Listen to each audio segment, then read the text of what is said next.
About 3,000 years ago, the god Apollo fell in love with a Trojan princess named Cassandra.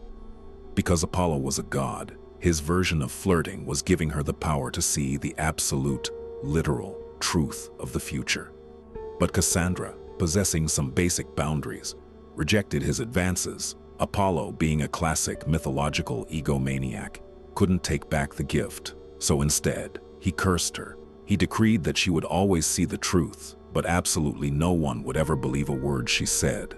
This is how the universe created the first literary blueprint of an intellectual nightmare. Imagine waking up every morning knowing exactly how the world is going to break, and being surrounded by people who think your warnings are just bad vibes. Cassandra walked outside and saw a giant wooden horse sitting outside the city gates. She looked at her neighbors and said, "Hey guys, that's clearly a stealth deployment mechanism full of heavily armed Greek soldiers who are going to murder us in our sleep." And how did the Trojans respond? They told her she was being negative. They told her she needed to manifest more positive energy. They said, "Cassandra, look at the craftsmanship on the mane.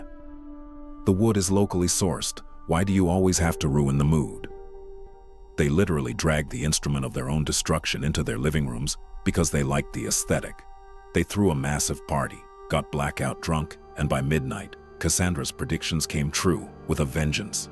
We always read this story in high school as an ancient tragedy about gods and monsters. It isn't. It is the first anthropological documentation of the human brain's favorite coping mechanism, ignoring reality because the truth makes us feel uncomfortable. Cassandra didn't die because she was wrong. She died of a metaphorical hangover from being the only sober person in a city that preferred to drink the poison because it tasted sweet. My name is Marcus, and today we're going to find out why you are currently living in modern-day Troy and why your intelligence is the very thing making you miserable. Welcome to the modern world, where facts have officially lost the war to feelings. We used to live in a reality governed by physics, math, and consequences. Today, we live in a vibe economy. In a vibe economy, the truth isn't something you prove, it's something you feel. Let's say you're at work, and your company is planning to launch a product that is, objectively speaking, an absolute disaster. It's ugly, it doesn't work, and it's probably going to burst into flames. If you have a functional brain, you raise your hand in the meeting and say, "Hey, the math says this will fail." In a rational world, they'd thank you. In the vibe economy, you are now a public enemy. The manager doesn't look at your math, they look at your attitude. They tell you that you're not being a team player. They say you're bringing negative energy into the brainstorm.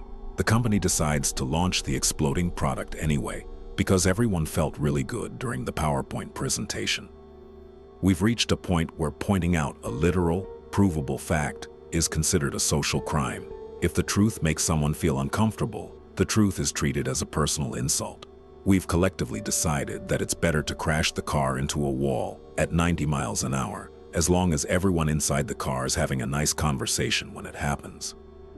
If you're a person who still relies on logic, you are essentially trying to play chess with a toddler who keeps eating the pieces. You can't win. You're sitting there with data, evidence, and structural blueprints, while the person across from you is winning the argument simply by saying, "Well, that's just my truth." And let's be honest, I'm not immune to this either. I make faceless videos on the internet about society collapsing while checking analytics, like a lab rat hitting a dopamine button. We're all in the circus. I've just chosen a slightly more expensive costume. It's exhausting. You aren't just fighting ignorance anymore. You're fighting people who are actively proud of being lost because they like the scenery. Being right in a world that only cares about feelings carries a very specific, very expensive tax. It's called social ostracization.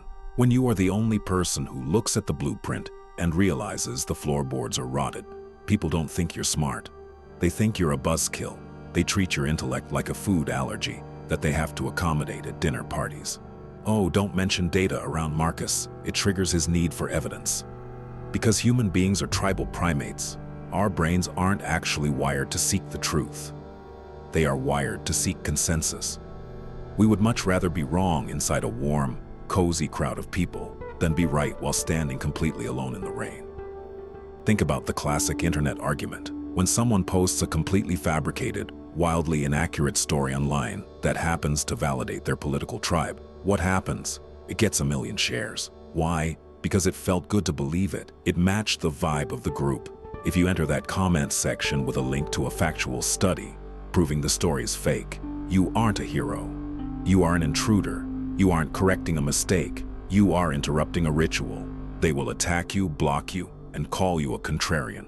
Not because your facts are wrong, but because you ruined the collective dopamine high. We have created a culture where the ultimate status symbol isn't wisdom, it's agreement. We reward compliance and penalize observation. So if you have a beautiful brain that still values accuracy over applause, you have to accept the tax. You have to accept that your invitation to the parade might get lost in the mail because you're the guy who keeps pointing out that the Grand Marshal isn't wearing any pants. And frankly, the Grand Marshal has a very active legal team. So, what is the survival strategy for the modern Cassandra? How do you live in a world where your intelligence feels like a design flaw? You stop trying to fix the Trojan Horse. You just pull up a chair, grab some popcorn, and watch them drag it in. The greatest mistake a logical person can make is entering into a debate with an emotion. It is a fundamental waste of your limited lifespan. When someone tells you, "Well, that's just my truth," your response shouldn't be a 3-page essay with footnotes. Your response should be a polite nod and a simple, "Fascinating, good luck with that." True intellectual sovereignty isn't about winning the argument. It's about realizing the argument isn't worth winning. You have to learn the art of strategic apathy. When you see a company, a culture, or a group of friends sprinting toward a cliff, because the vibe on the way down feels amazing, you don't have to tackle them. You aren't the universe's designated driver. If they want to treat the engine malfunction light like a festive dashboard decoration, let them. The crash is going to happen anyway. You might as well not be in the passenger seat when it does. Think of it as a form of intellectual judo. Instead of fighting the weight of collective delusion, you use it to find your own peace. You accept that you are a ghost in a museum of loud, highly emotional primates. You observe them, you study their strange habits, and you appreciate the comedy of it all from a safe distance. Protect your beautiful brain. Stop throwing your pearls of logic before swine who would rather eat a nicely colored piece of plastic. Save your data for the things that actually matter, like calculating exactly how much coffee you need to survive the week, or choosing a book that doesn't have a trend attached to it. The world will tell you that you are cynical, but remember, a cynic is just an idealist who looked at the data and adjusted their expectations. My name is Marcus, and if you're still here, I hope you feel a little less lonely. Not because the world is suddenly going to start making sense tomorrow, it won't, but because you've finally realized that watching the circus is much more fun than trying to manage the monkeys. Go be right in silence. It's the ultimate luxury.